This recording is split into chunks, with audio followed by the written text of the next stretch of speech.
chance ng mga kaganapan ngayon sa abot kamay na pangarap sapagkat maiiwan si Annalyn sa building na ikapapahamak naman niya dahil sa aftershock na mangyayari. Dito nga ay agad na itatakbo ng mga rescuer ang sugatan na si Annalyn at agad itong dadalhin sa emergency room.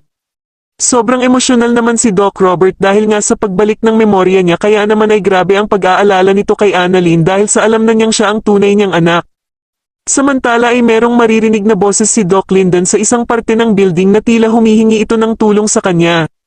Ngunit nang puntahan niya ito ay masasaksihan niya ang girlfriend niyang si Emily na buhay sa harapan niya. Laking gulat naman ni Doc Linden kung paano napunta doon ang nobya niya at kung ano ang gusto nitong ihabilin sa kanya. Sa kabilang banda naman ay tuwang-tuwa si Doc Carlos dahil sa makikita niya ang anak niyang si Zoe na ligtas at lalabas ng building. Kaya naman ay agad niya itong yayakapin ng napakahigpit subalit hindi naman masaya si Zoe dahil nga sa nangyari sa ina niyang si Moira.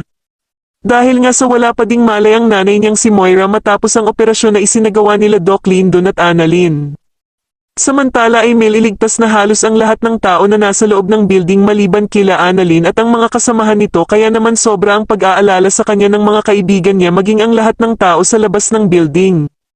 Sa kabilang banda naman sa wakas ay tapos na ang inyong matagal na paghihintay dahil magbabalik na ang alaala ni Doc Robert at maaalala na niya ang mga pinaggagagawa sa kanya ng bruhang si Moira.